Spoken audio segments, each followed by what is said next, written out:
We are also on Weibo. Please check us out for more great videos. Even the biggest fans may not have noticed these guest spots. Welcome to Ms. Mojo, and today we're counting down our picks for the top 10 actors you forgot were on Friends. Hey, Peter! It's me, Rhonda, from PS 129. I shared my pudding with you, man. I gave you my snack pack. Before we begin, we publish new content every day, so be sure to subscribe to our channel and ring the bell to get notified about our latest videos.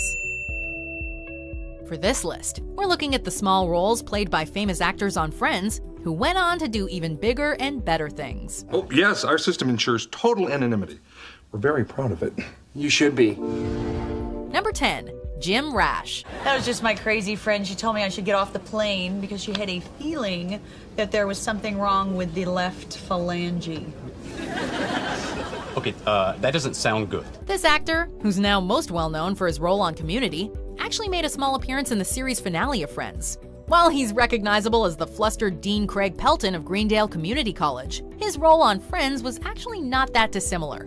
Rash plays a passenger who's sitting on the plane with Rachel as she's about to fly to Paris, leaving Ross and the rest of the gang behind. I have to get off this plane, okay? Her friend has a feeling something's wrong with the left phalange. His character is the first to panic when Rachel shares the news that Phoebe has had a premonition about an issue with the left phalange. There's nothing wrong with the plane. The left phalange? There's no phalange. Oh my God. This plane doesn't even have a phalange. Number 9, Ellen Pompeo. Hey, there's Missy Goldberg. You gotta remember her. Sure. Nice. Just before this actress began her long run on the medical drama Grey's Anatomy, playing Dr. Meredith Grey, she made a small appearance on the final season of Friends. Ellen Pompeo plays Missy Goldberg, a college friend of Ross and Chandler's who both of them had a crush on. Yeah, you should come check us out. We're called Way No Way. No way. Way? She appears in both flashback scenes and in the modern day, where she stirs up trouble by revealing that Chandler actually broke the pact that he and Ross had made to not hook up with girls that both of them liked. Neither of us could ask you out. Really? Yeah, why? Well, Chandler and I used to make out. A lot.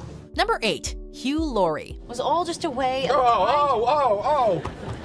I'm sorry, can I interrupt? Yeah, I just want to say that you are a horrible, horrible person. Several years before snagging the starring role of Dr. House, this actor had a guest role where he, just like Jim Rash, sat beside Rachel on a plane. This time it was in season 4 when Rachel's flying to Ross's wedding and isn't sure how she's gonna handle the situation of revealing that she's in love with him. Hugh Laurie has his signature snark ready to go and isn't gonna sit through any of Rachel's chattering. Well, you say you love this man, and yet you're about to ruin the happiest day of his life. I'm afraid I have to agree with your friend Phoebes. Some people never change. While the "we were on a break" debate rages on even to this day, Laurie makes his position on the matter quite clear. Well, I think you're wrong. Oh no. And by the way, it seems to be perfectly clear that you were on a break.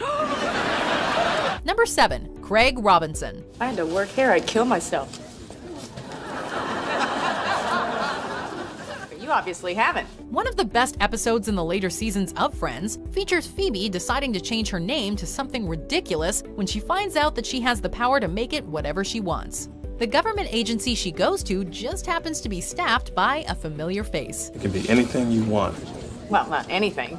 Yeah, anything. Oh, this could take a while. Craig Robinson plays the clerk helping her out, but you probably recognize him from his other job as warehouse foreman of Dunder Mifflin. Robinson's deadpan humor is consistent across both shows, which makes sense considering his background in stand-up comedy. We do safety training every year, or after an accident. We've never made it a full year. Number 6, Gabrielle Union. I'm Joey. Kristin. Oh, wow, what a beautiful name. What is it again? In a season 7 episode, Ross and Joey both independently meet a cute girl who's moving into their neighborhood, and without realizing it, both guys ask her out. She accepts the 2 offers, and once the guys realize what's happening, the competition is on for who can win her affections. Wait a minute. Were you on a poster for gonorrhea? You ever slept in the same bed with a monkey? Of course, things get out of hand, And before they know it, they're both left dateless. Where do you think we lost her? Probably around gonorrhea. The role is played by Gabrielle Union, who is better known for her parts in teen comedies like Bring It On and 10 Things I Hate About You. I know you can be overwhelmed, and you can be underwhelmed, but can you ever just be whelmed? Number 5, Mae Whitman. On behalf of the Brown Birds of America, I salute you. Remember the episode where Ross accidentally breaks a little girl's leg and then has to sell brown bird cookies for her to make up for it? The girl who won last year sold 475. Yeah. So far, I've sold 75. We bet you didn't realize that the young actress playing Sarah Tuttle is actually a famous face. Mae Whitman, who had a starring role in 2015's The Duff, acted on Friends in 1996 when she was only 8 years old. He'd be able to afford a trip to the Taj Mahal. I think you'd have to clean a whole lot of apartments to go all the way to India. No, the one in Atlantic City. Dad loves the slots. This wasn't her first acting job, though, as she had already appeared in a few movies, including Independence Day.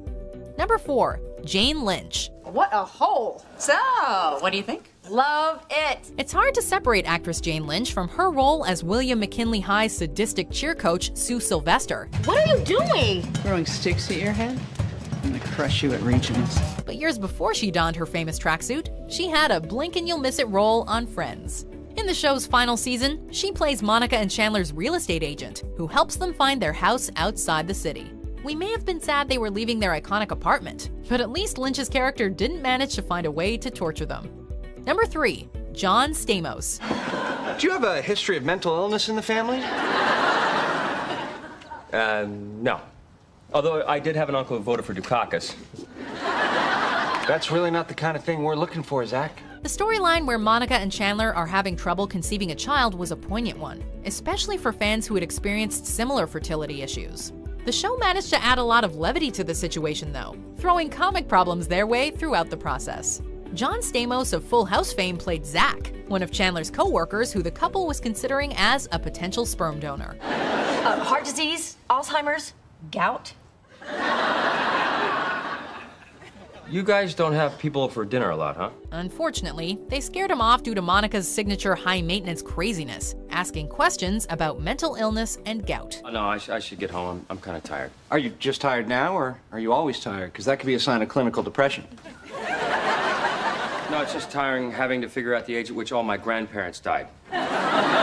Number 2, Kristin Davis. Hi. Sorry about that, but I couldn't get that lock to work on the door. Yeah, Joey kind of disabled it when I moved in. Joey dates a lot of girls throughout the series, so we'd excuse even the most dedicated fans for forgetting some of them.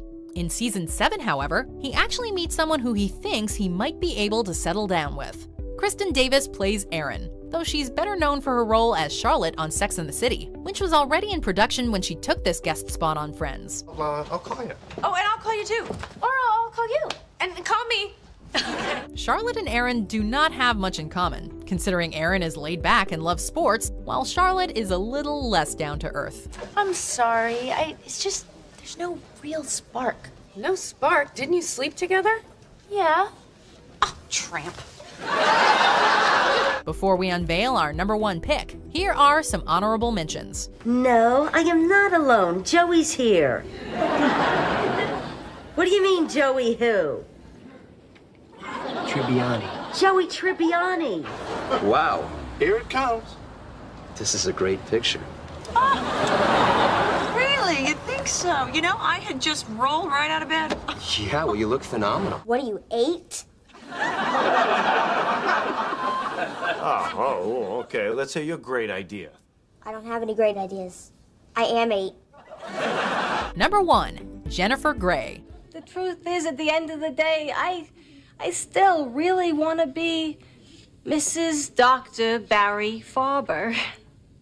DDS.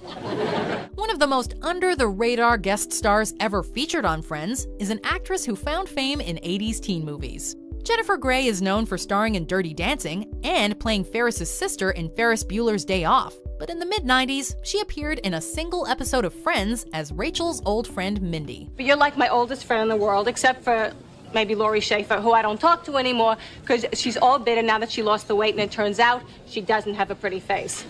If you're thinking, this doesn't sound right, it's because a different actress, Jana Marie Hupp, plays her in a later episode, the one with Barry and Mindy's wedding. Well, after you ran out on your wedding, Barry's parents told people you were sort of insane. Do you agree with our picks? Check out these other great clips from Ms. Mojo. And be sure to subscribe and ring the bell to be notified about our latest videos.